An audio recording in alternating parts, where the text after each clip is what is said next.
enthusiasts. It is truly wonderful to see such a dedicated gathering early in the morning, eager to enhance their knowledge and connect with the masters of our field. To beginning this auspicious session, I invite our respected speaker, senior doctors, to join us the traditional light lamponing ceremony. So,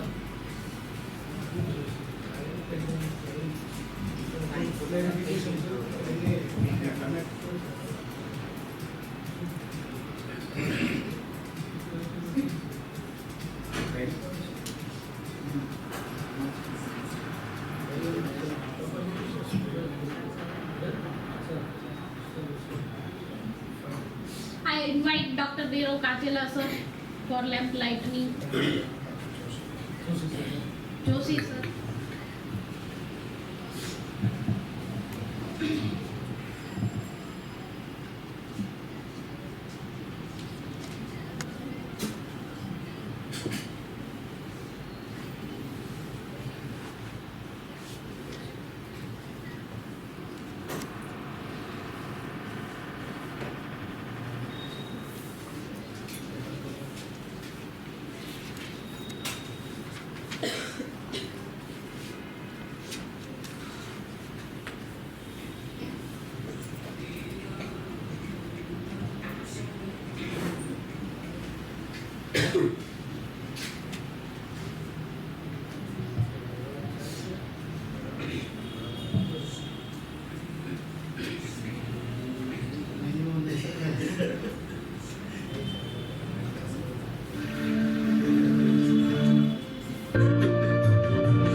Friends, today we are gathered here for our first insightful session of Wednesday with Masters series. Now I request Dr. Pankaj sir for introduction of our today's speaker.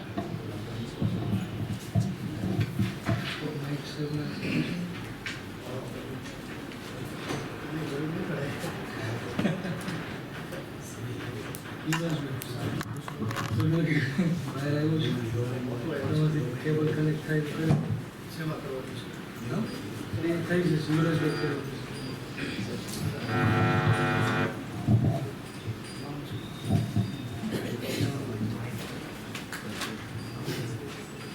Good morning everyone good morning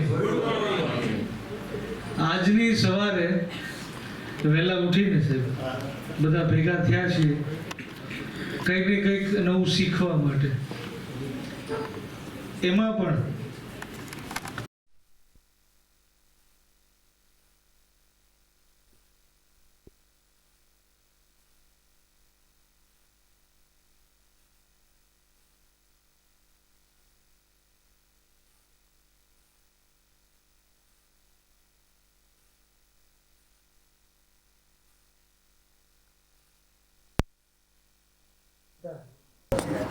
તો આજે એવી ઘટના બની છે કે આજે આપણા હાથે લાગી ગયા છે.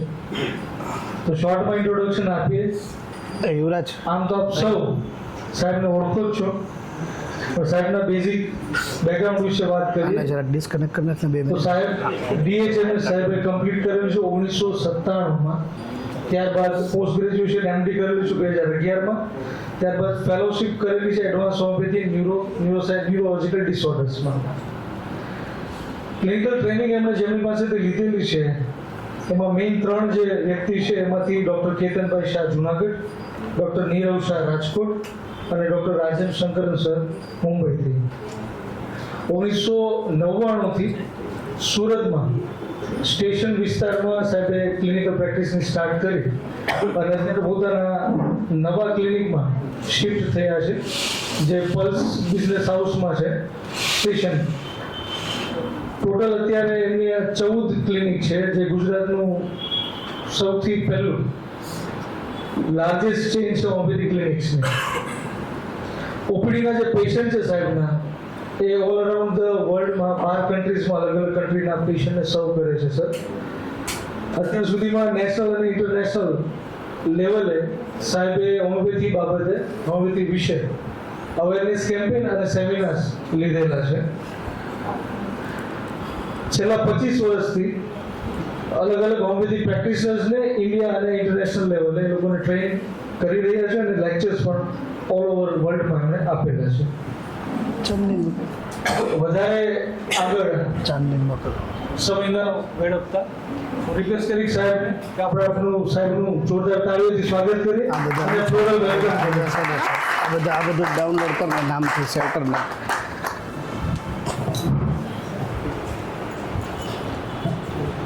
થશે.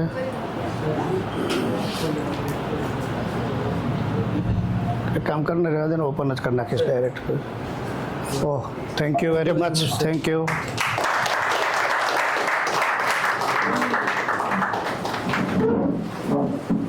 Thank you. Thank you, Bhagat sir. Now I would like to invite our today's speaker. તક્ષના વિડીયો આપણે પેલું ખબર બે કમ્પેરેટિવ તમે કંઈક બોલ્યા? બોલો ને ફરીથી.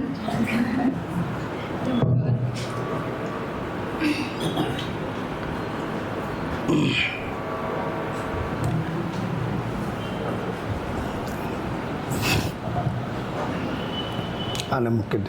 કેવું છે? બે છે? હા, કોઈ પણ તમારે કંઈક રાખવાનું હોય પેલું હોય અહીં રાખવાનું નથી, because it is not a seminar basically. Our idea is that since so many years we are practicing homeopathy, we all are very much well versed with Hahnemann's thinking and invention and everything.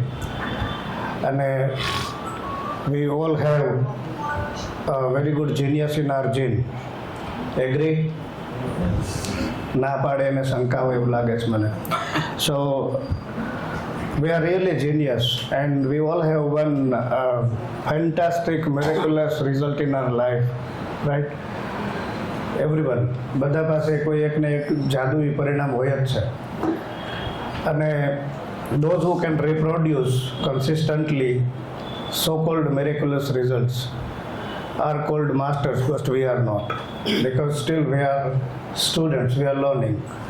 Even though I'm sitting over here, I'm actually to learn from you people. I'm here to share something which I evolved since the second, third year of my graduation till today. So there is nothing like called a seminar today. We all will interact with each other, and I see people are really keen to learn and share because it is a very breeze morning, you know. It's a beginning of summer and nobody would like to wake up this much early in the morning because this breeze morning is very fantastic to sleep again. So this is our gesture that we would like to people to have people in our life who can share their experiences, especially achievements. See, sharing is something different in our group when we sit together among 4 or 5 people or 10 people and we share our cases, we share our learning, we share our mastery. But sharing something that is kind of a inspiration to all of us is something very different. And I see people, seniors as well as juniors, How many of you are students? Students. 4th year? Internship. Okay. So we will talk about first journey of my homeopathy practice, and step by step we will see how we can evolve ourselves. Agree? Yes or no? Yes. Because again I tell you, each and everyone is genius. So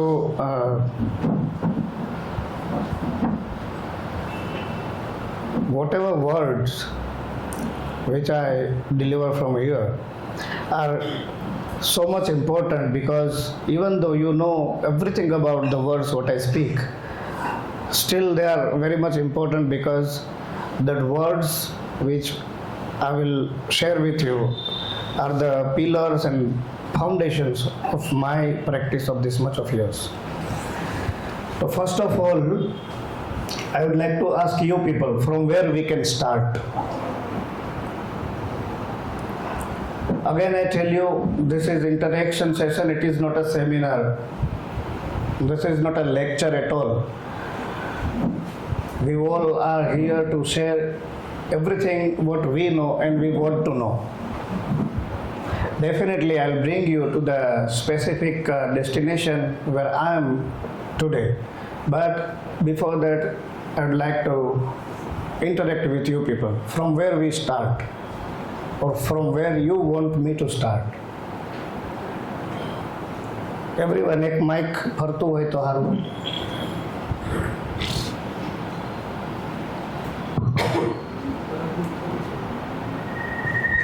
અચ્છા એવું હોય.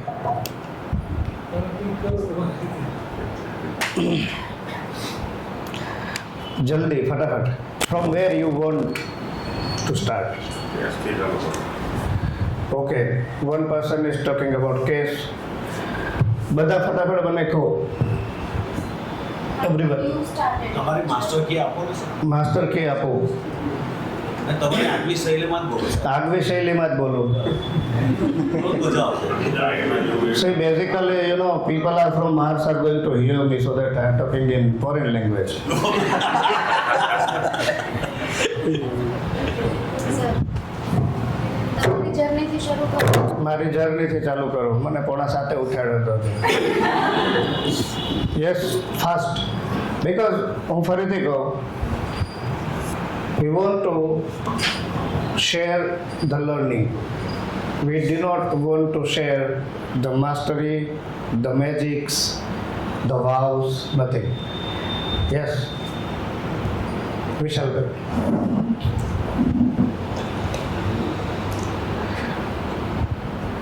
કોઈ કહે છે કેસથી ચાલુ કરો, કોઈ master કહે છે, કોઈ કે તમને જ્યાં દોડવું હોય ત્યાં દોડો. Anyone, please, જેટલા શેર નહીં કરે ને, they will be out of this hall, okay? Beginner, oh fantastic, beginners ને કઈ રીતે હેલ્પફુલ થાય. Yes, what else? અત્યારે ચા પાઈ દઈએ બધાને, so that you get.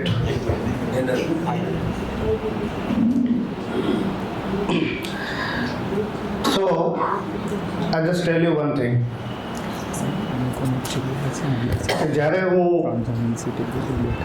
હોમિયોપેથીમાં મેં એડમિશન લીધું, તો તમે બધા જેમ લીધું એમ જ મેં લીધું. મીન્સ કોઈ બીજાએ આપણને હાંચવા નહીં, બરાબર ને? હા, અને મને તો એમાં ગુજરાતમાં કોઈ હાંચવો નહોતો, એટલે I went to Madhya Pradesh in Bhopal. અને but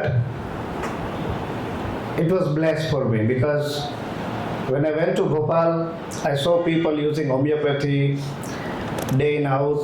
Homeopathy medicines were in their kitchen like masalas.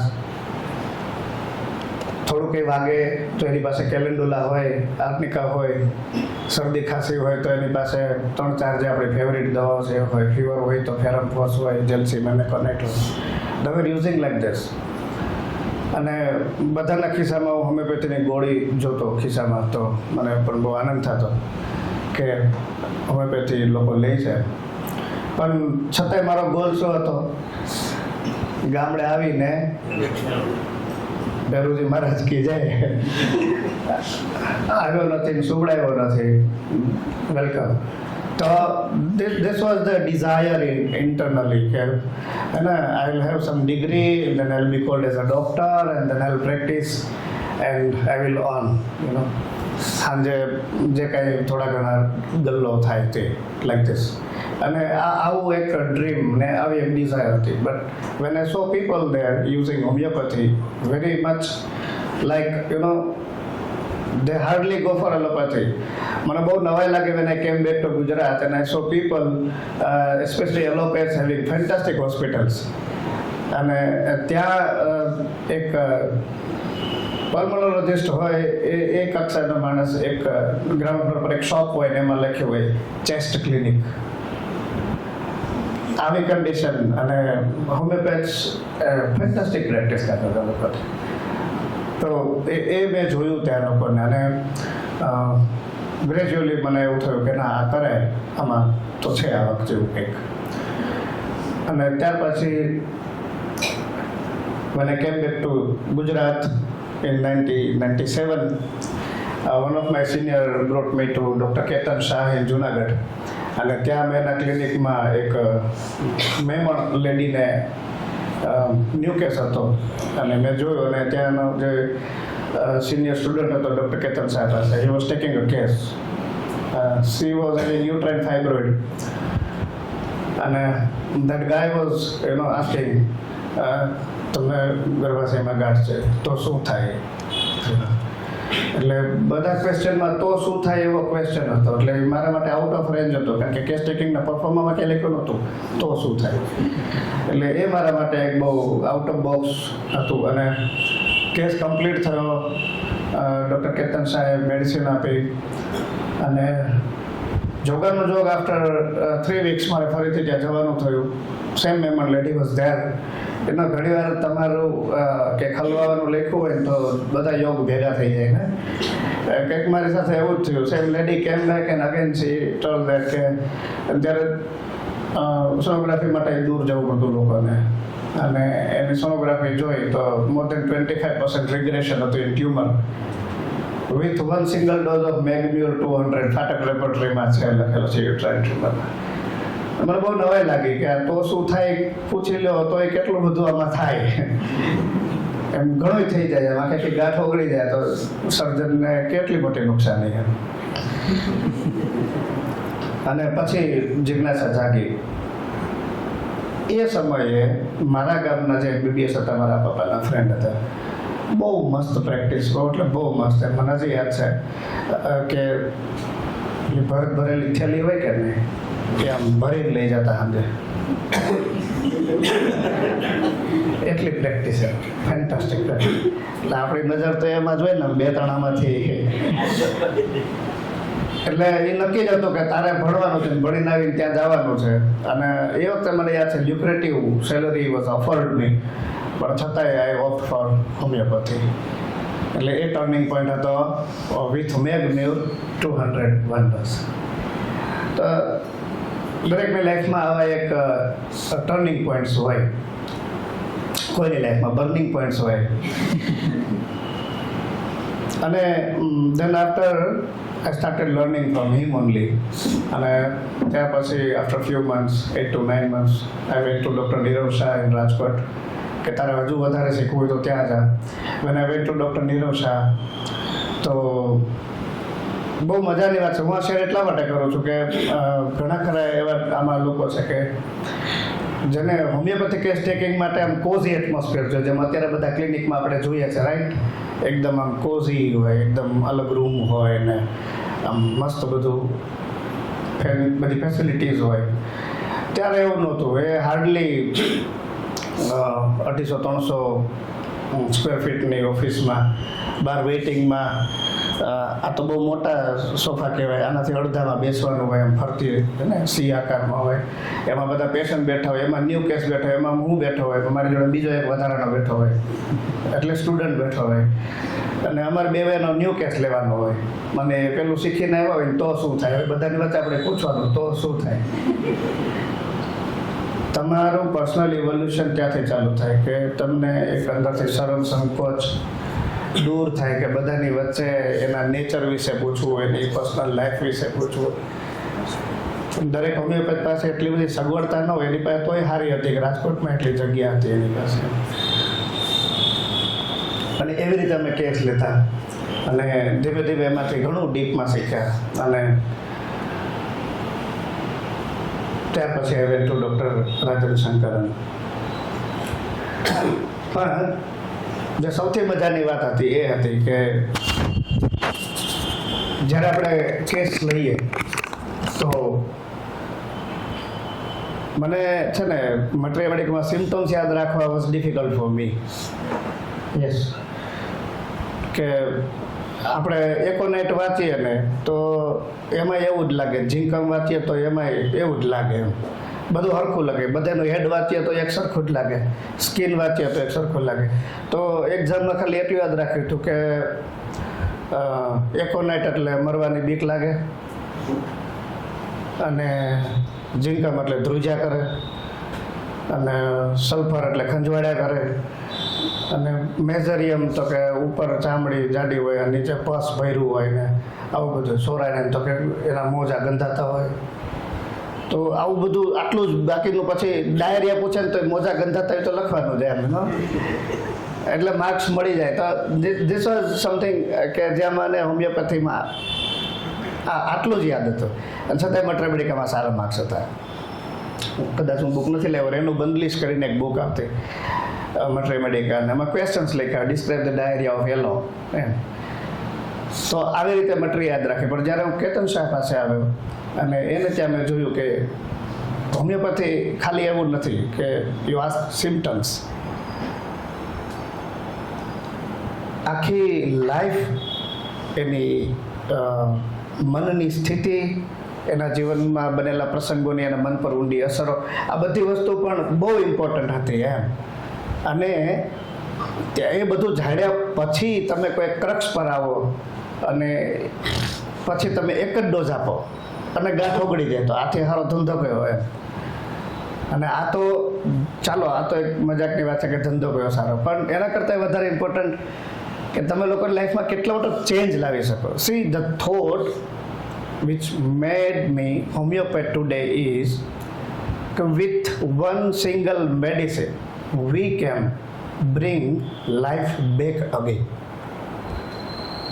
By knowing each and every facet of their life, the hurdles and hardships and pain and sorrows and everything, એ બધું જાણ્યા પછી તમે એટલું સરસ મજાનું conclusion લાવી શકો કે તમે એની પેથોલોજી તો દૂર કરી શકો, પણ એના જીવનમાં, એની માનસિકતામાં ફરીથી તમે નોર્મલ જિંદગી જીવી શકે એવી વ્યવસ્થા પણ કરી શકો દવાથી. આટલી સરસ હોમિયોપેથી દવામાં તાકાત. તો એ ખાલી ટેમ્પરેચર ડાઉન કરવાથી નહીં મળે. આપણે RC-માં ભણ્યા, દેટ વોઝ ફિંગર ટીપ. પણ by knowing only finger tip, can you know this is a man or this is an elephant or this is a horse or famous donkey? No. આવું નહીં ખબર પડે. મતલબ now you must know the whole palm and then hand and the whole anatomy of human. તો હવે આપણે જે workout કરીએ એ એના પર કરીએ. અને એ જાણ્યા પછી મને એવું થયું કે ના, આ હોમિયોપેથી બહુ સરસ છે. તમે લોકોનું નેચર જાણો, એના જીવનમાં બનેલા પ્રસંગો જાણો.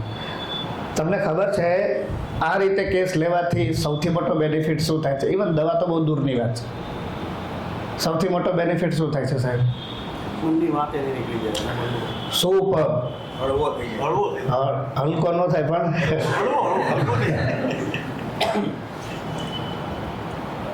Anyone wants to add? આવી રીતે પેશન્ટ સાથે વાતચીત કરવાથી સૌથી મોટો બેનિફિટ શું થાય?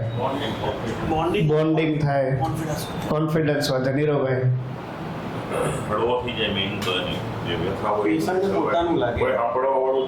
સુપર. પોતિકુલ લાગે.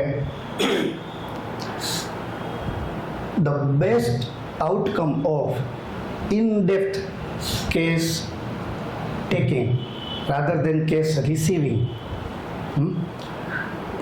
is a ventilation of their painful emotions and traumas and everything. This is a chemical process, you know. It happens in our brain.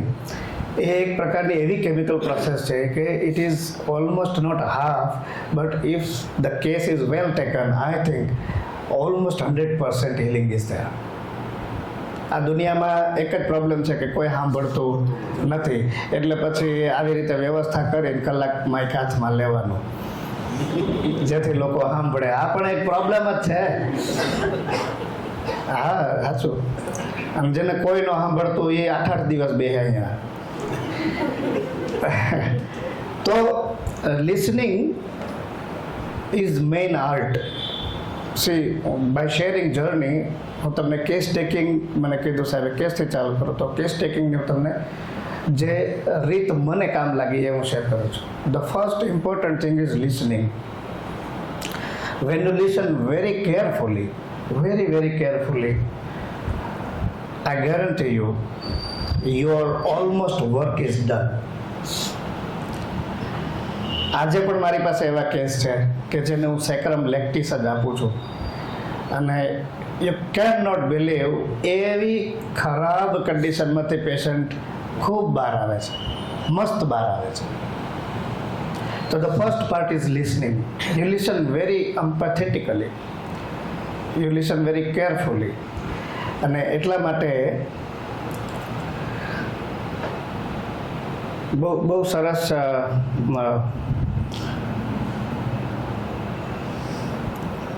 એક વસ્તુ આપ્યો છે, જે કેસ ટેકિંગ સ્કિલની મેં તમને વાત કરી હમણાં. તો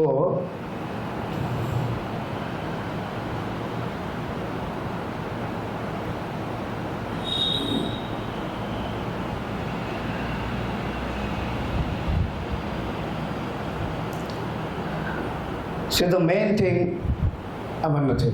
so the main thing is you listen very carefully. Do not ask direct question. મને યાદ છે, હું જ્યારે આ બધું સાંભળ્યું મેં, હા, કે તો શું થાય, નેચર વિશે બોલો તમારા, અને તમને તકલીફ શું થાય છે એ કહો, હજી થોડુંક ઊંડાણમાં કહો, હજી થોડોક ઊંડાણમાં કહો. મને યાદ છે બરાબર, જુનાગઢ જ્યારે હું કેસ લેતો તો એક દાદા આવ્યા, એટલે મેં કીધું હજી થોડુંક ઊંડાણમાં કહો, હજી થોડુંક ઊંડાણમાં કહો. તો કાકા સોફા પર તે બેઠા હતા ટેબલ પર, જ્યાંથી નીચે બેસી ગયા, કે કહેતા હોય કે રોડ પર આવવું, એમ કેટલુંક ઊંડું જાવ, બીજા માળે હતા અમે, યુ નો. આવું પણ આ રિયલ ફેક્ટ છે. સુરતની અંદર મને હજુ યાદ છે, એક પેશન્ટમાં ત્યારે મારી જોડે સ્ટુડન્ટ્સ હતા, એ લોકો કેસ લેતા હતા, પૂછતા હતા કે અંકલ તમને ગુસ્સો કેવો આવે. તો અંકલને ત્યાં જ આવી ગયો, અને અંકલે કીધું લખ, લાલ આવે, પીળો આવે. આ સત્ય ઘટના, પણ એ મજાની વાત છે, એમાંથી આપણને કેસ મળી ગયો, એટલે એમ સમજો. તો હું છે ને બહુ, અને ખેડૂતનો દીકરો એટલે મીઠી ભાષા હતી નહીં આપણી પાસે, ઢેફા જેવી ભાષા હોય, એટલે પૂછો તો બધું રો મટીરિયલ પૂછવાનું ડાયરેક્ટ, બરાબર ને. નહીં જવાબ ન દે તો આ આપણું અંદર સારું, પછી આગળ બીજું તો સિમ્ટમ્સ તો આવડતા ન હોય. અત્યારે તમે બધા લખી છો કે આરસીમાં બધું શીખવા મળે, આનો હોય તો આ, અમને કોઈ કહેવાડું નહોતું. તો એવા ટાઈમે જે વસ્તુ મળી એ શું મળી કે આમ જ જાઓ તો રસ્તો છે, ને ન જાઓ તો તમે પાસે કાંઈ નથી, બિકોઝ મારી પાસે ઇકોમેટ્રી મેડિકલની ખાસ ઇન્ફોર્મેશન હતી નહીં. તો હું પેશન્ટને બધું બહુ એકદમ ડાયરેક્ટ પૂછતો, બ્લન્ટલી પૂછતો એમ. તો એક દાદાને પ્રોબ્લેમ હતો કે ક્યાંય પણ મુસાફરી કરવા ન જાય. એટલે શું મનમાં વિચાર આવે તમારા? ચાલો આપણે હવે, મેં કીધું ને ઇન્ટરેક્શન જ છે. શું મનમાં વિચાર આવે દાદા મુસાફરી કરવા ક્યાંય ન જાય? કાર સિકનેસ હોય, વોમિટિંગ થતી હોય, કોન્સ્ટિપેશન થતું હોય, પૈસા છૂટતા ન હોય, ગ્રીડી હોય, લોભી હોય, બાલ્કની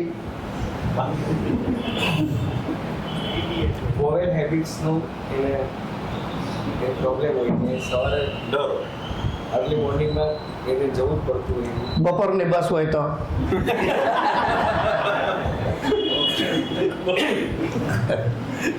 ટાઈમ મળે 4-5 કલાકનો.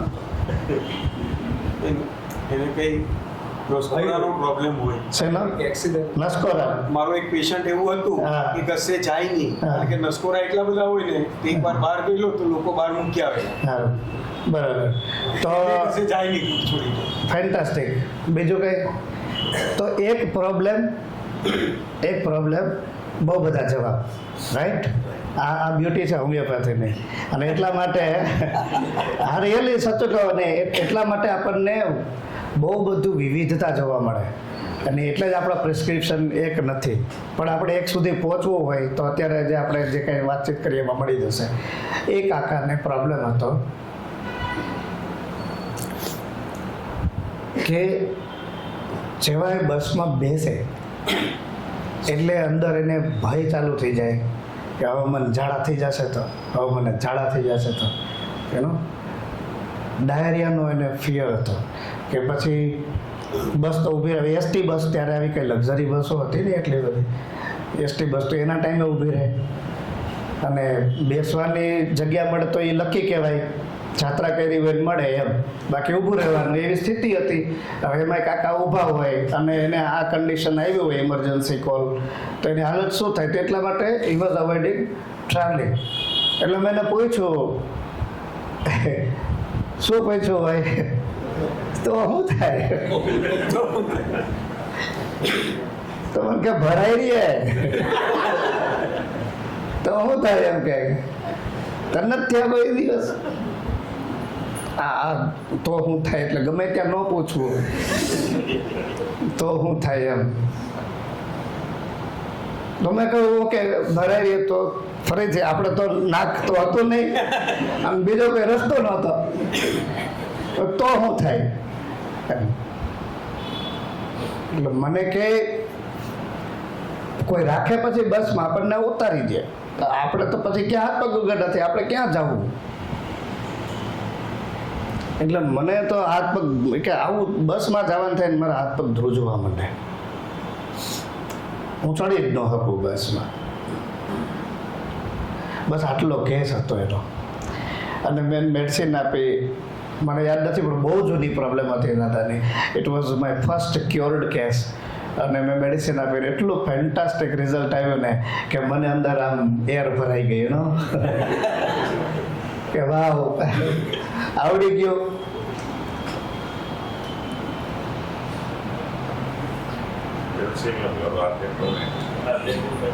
પણ મેં લીધું શું હશે એ તો કહો. એન્ટિસિપેટરી એન્ઝાઇટી રૂબ્રિક તમે ખોલો, કેટલી રેમેડીઝ છે એમાં? હે, બહુ બધી છે. ક્યાં ગયું બધું? હા, તમે એન્ટિસિપેટરી એન્ઝાઇટી તમે ખોલો તો તમને કેટલી બધી મેડિસિન્સ મળે એમ, બરાબર ને? આપણે સિમ્પલ એન્ટિસિપેશન નાખીએ, આપણે જોઈએ.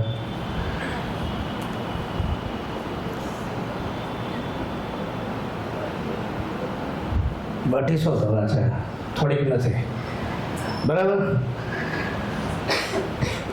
તો એ પેશન્ટને 3 વસ્તુ બહુ ઇમ્પોર્ટન્ટ હતી. One, he was અવોઇડિંગ to go there. He was અવોઇડિંગ, right? That avoidance was his miasmatic range. સમજાવીશ કઈ રીતે. સેકન્ડ, એને જે ફિયર હતો કે હું જઈશ તો મને આમ થઈ જશે અને એમાં બધું ભરાઈ રહેશે, તમને ઉતારી મૂકશે તો પછી આપણે હાથ પગ વગર ના થઈ જાય. એટલે જવાનું થાય એ પહેલાં શું થતું હતું? The whole body was trembling. He was feeling so powerless that he couldn't go to the bus. તો જે ફિયરની જ્યારે મસલ પર ઇફેક્ટ થાય અને your muscle feels paralysed, especially the only medicine, especially in anticipation, is the gelsemium. Gelsemium is a psychotic remedy. And I gave him gelsemium 1M and the fantastic result was there.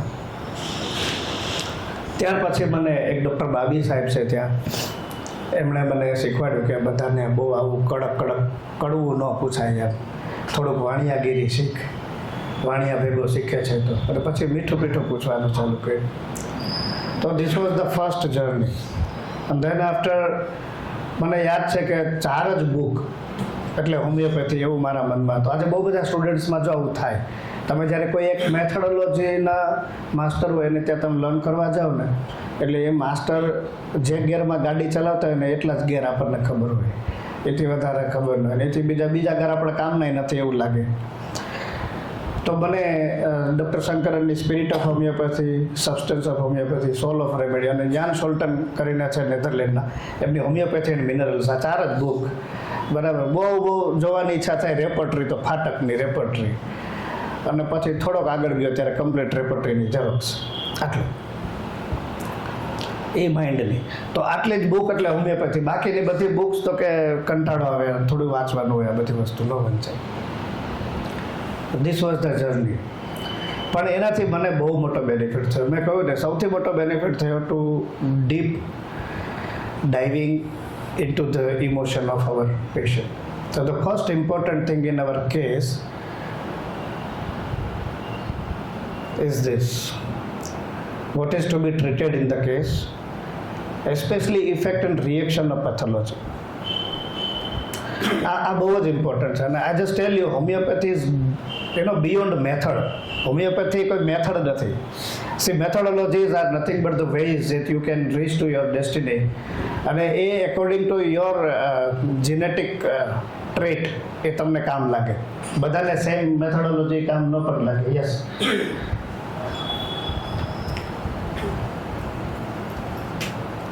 તો મને શું benefit થયો doctor શંકરનની જે લર્નિંગથી, કે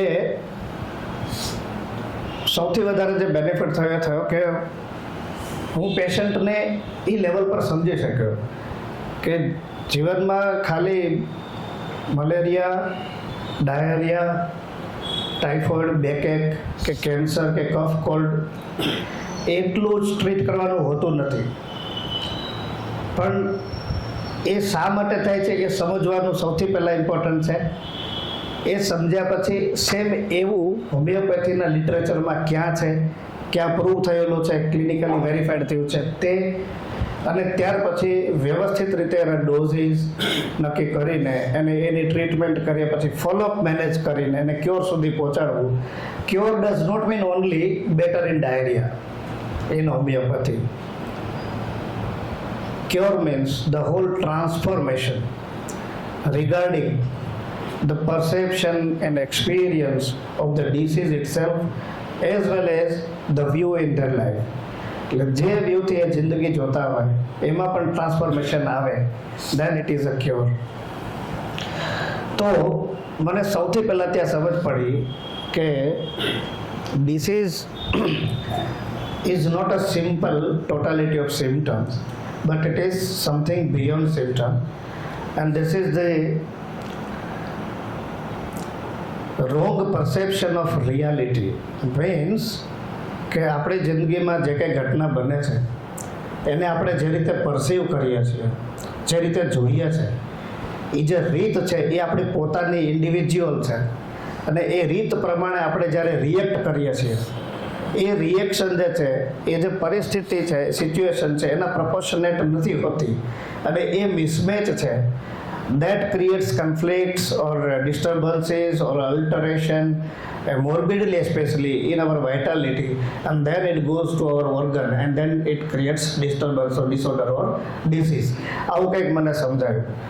હવે બહુ important વસ્તુ કે ડૉક્ટર હેનીમેન એ પોતે માસ્ટર હતા, રાઈટ? પોતે મોડર્ન મેડિસિનના માસ્ટર હતા. તો એને એવી શું નીડ થઈ કે એને હોમિયોપેથી શોધવી પડી, અને શોધી તો એને એવી રીતે કઈ વસ્તુ એમાંથી શોધી કે જે મોડર્ન મેડિસિન કરતાં એક્સ્ટ્રાઓર્ડિનરી હતી. કોઈ કહેશો?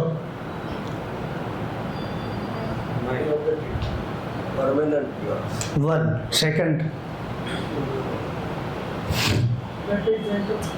Okay okay. I just tell you that by doing research and studies, he could come to know that the definition of disease given till that day was not appropriate. Disease, again I tell you, disease is not simply the collection of symptoms, It is not a kind of wound, or accumulation of mucus. એવું નથી. Or simply plenty of bacteria in your urine culture. એવું નથી. He could find that disease is a disturbance of vital force. અને આ vital force આપણને સૌથી મોટી બગાસાની દવા કોલેજમાં હે ને વાઇટલ ફોર્સનું નામ આવે એટલે વર્ષોથી ઇન્સોમ્નિયા ઓલી હોઈ જાય. આટલી મસ્ત ફિલોસોફી, પણ એની તમને હું બ્યુટી કહું.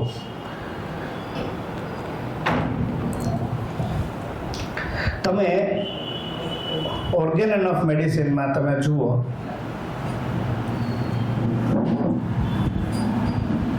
yes, welcome.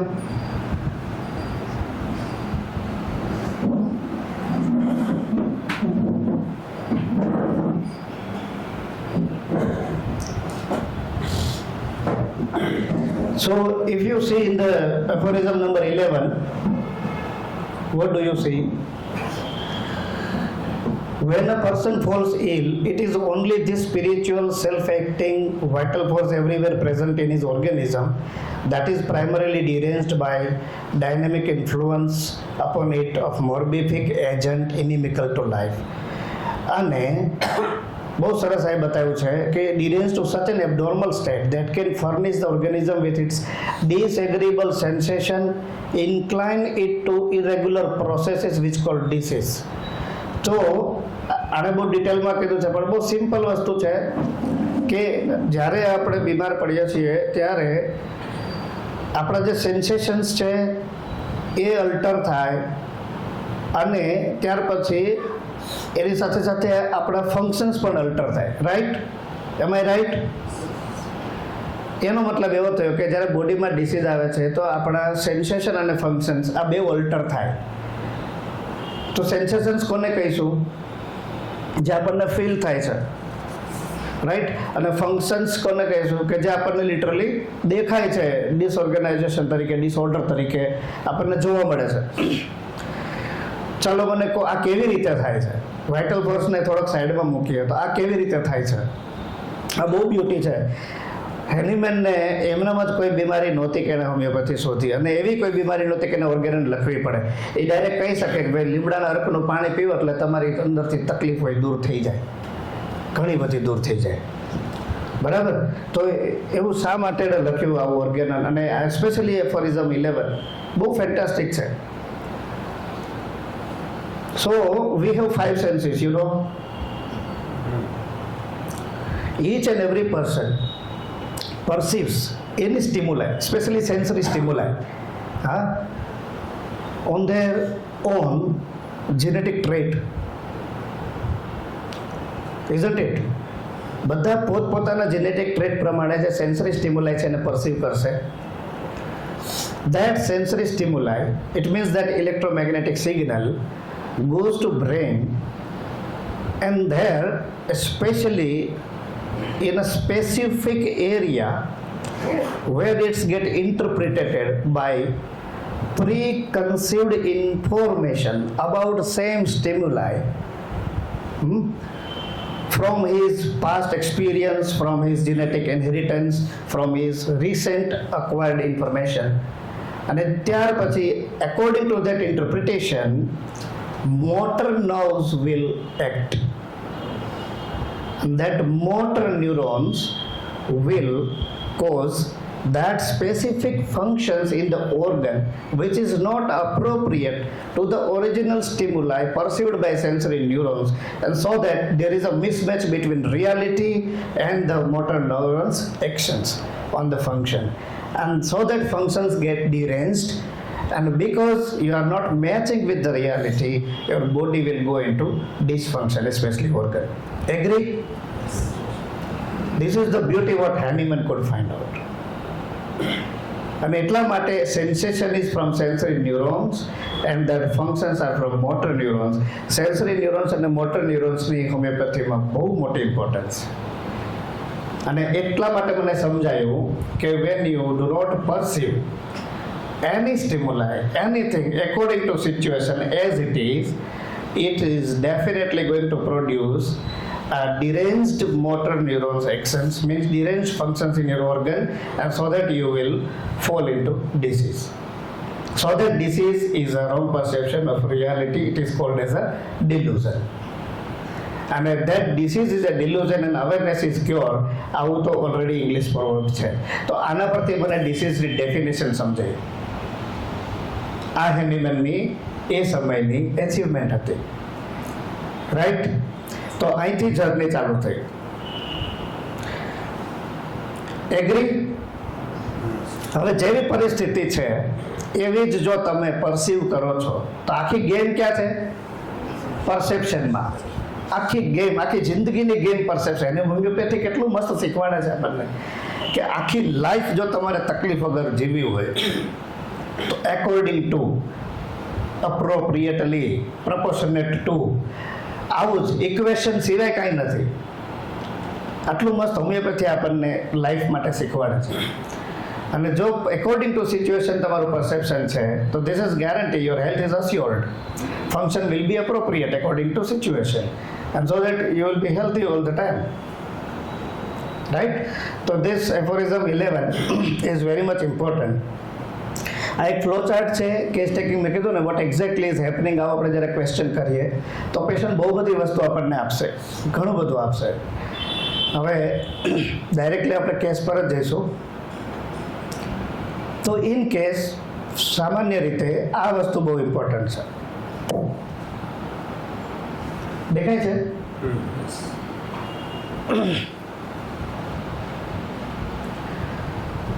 Whenever we are taking a case, do not fit patient into remedy, but hunt for bit that does not fit into the remedy, into the case. મને બહુ યાદ છે કે લાઈક સિમ્પલ એક્ઝામ્પલ આપું કે જાન સોલ્ટરની બુકમાં લખ્યું છે કેલ્શિયમ વિશે, કેલ્કેરિયા વિશે, કે what other will think about me, મારા વિશે લોકો શું વિચારશે, હે ને? સબસે બડા રોગ ક્યાં કહેંગે લોગ, એટલે કેલ્કેરિયા. વાત પતી ગઈ? પતી ગયું, બરાબર. અને બીજી બાજુ કે આટલું કર્યું તો કોઈ કદર નથી, નોટ એપ્રિશિએટેડ, સલ્ફર. આવું જ ખાલી સિમ્પલ શીખવાયું. હવે ક્યારે કેસ લેતા લેતા જો કોઈ પેશન્ટને એમ કીધું કે કેટલું કર્યું તો મારી કોઈ કદર નથી, પણ આપણે સામે કહેવા જઈએ બધા કેવું વિચારશે, એટલે તરત જ હું સ્વિચ બંધ કરી દઉં, હવે બોલતો નહીં. હવે આગળ બોલ્યો પાછું ફરી જાય, મારે કેટલી ભેગી કરવી. વળી એમ કે મારું કોઈ નથી, પાછું મેગ્નેશિયમમાં જવું, મારું કોઈ ધ્યાન નથી રાખતો, પાછું મ્યુરેટિકમમાં. આવું બધું શીખ્યા હતા માઇન્ડ પરથી, રાઈટ? કે મને તો બહુ લક્ઝરી કાર જોઈએ, યુ નો, તો વળી પાછી બીજી દવા આવે. વળી પાછું એટલે મારા માટે ખાવાનું ન રહેવા દીધું, વળી પાછી બીજી દવા આવે. તો કેટલું ભેગું કરવું? બેટર યુ સ્ટોપ હિયર, બોલતો જ નહીં. તું પેલા આટલું લઈ જા, બીજી વાર તું કહેજે મારું કોઈ નથી, ફોલોઅપમાં ત્યારે હું તને મેગ્નેશિયમ આપીશ. અત્યારે તો નહીં જ, કારણ કે મને માંડ આટલું આવ્યું છે એમાં તું. હા, ત્યારે તો 200 રૂપિયા એનો સવાલ હતો. તો do not fit remedy in a case, હે ને? અને છતાંય પેશન્ટ બોલે એ તારું નથી, તારું પરસેપ્શન આ હતું એ મને મળી ગયું. હવે નહીં તો ખાલી ફિલોસોફીની વાતો કરે છે, એ નથી. So this was the beauty of failure. Yeah, this is the beauty of failure. When you stop your patient talking, I guarantee you, you are missing the jewel. જ્યાંથી ખોદવાનું બંધ કર્યું તમને હીરો નથી મળવાનો. તમને જે કચરો મળ્યો એમાં ઇન્વેઝન સોયદા કરો, પૈસા કરો, પછી સીવીડીના ભાવે વેચો. So when we ask patient any questions, be open to the answer that you don't know. Don't try to fit the answer in what you know. એવી રીતે ક્યારેય ન કરવું. અને જરૂર નથી કે 2 કલાક જ કેસ લો, તમને 5 મિનિટમાં મળી જાય એમ, બરાબર ને? So these are the very important thing when we are looking in the pathology. You must look for the seat of the disease and organ affinities. અને હા, આ જે બહુ ઇમ્પોર્ટન્ટ વસ્તુ છે, rare પેથોલોજીસ. Now in our homeopathy it is said that you hunt for PQRS, right? So rare pathologies are itself a rare PQRS. The symptoms of rare pathologies are really PQRS because it never happens in day and out. એ બધામાં નથી જોવા પડતું.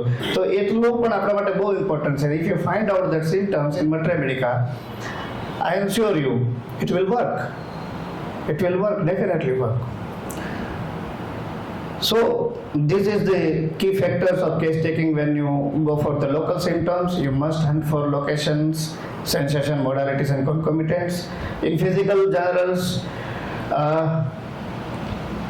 હું તમને એમ પૂછું કે તમને ઠંડી લાગે કે ગરમી, બરાબર, તમે કહેશો મને ઠંડી લાગે, એટલે હું બીજો ક્વેશ્ચન પૂછું તમે એસીમાં સુવો છો કે નહીં, તો કે એસીમાં સુવું છું.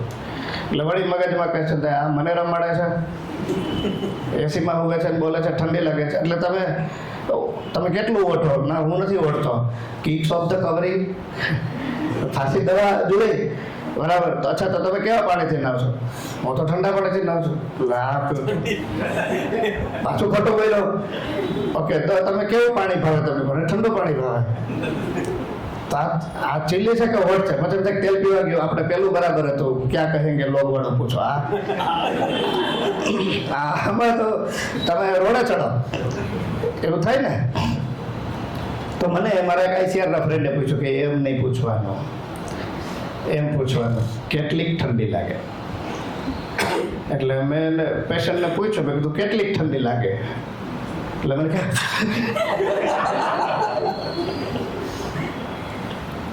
પછી મને બીજો ક્વેશ્ચન પૂછ્યો, મેં તો તમે નાવ છો એ કેવા પાણીથી નાવ છો? મને કે ઠંડા પાણીથી. હવે એમાં કેટલું ઠંડુ એવું પૂછવું કે હું પૂછું એમ? એટલે તો મેં પૂછ્યું કેટલાક ઠંડા પાણીથી? બરફની પાઇપ. બે વસ્તુ. આ રિયલ કેસ તમને કહું. પછી મને પૂછ્યું ઓકે તો તમને ઠંડી લાગે કે ગરમી લાગે? ડોક્ટર છો કે હજામ છો? તો હમણાં પૂછ્યું હતું કે નહીં ઠંડી લાગે ગરમી લાગે? મને ગરમી લાગે. તમે સમજ્યા? મેં પછી કેસ ન લીધો એનો. કયો મને આટલા પરથી, ચાલો કેસ હતો, બોલો. આટલું જ જે આન્સર હોય એની કરતા બીજો જ આન્સર આપવાનો. ઓકે.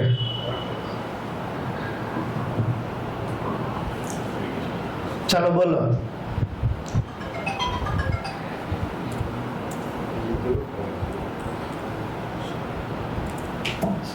હવે શું લખું?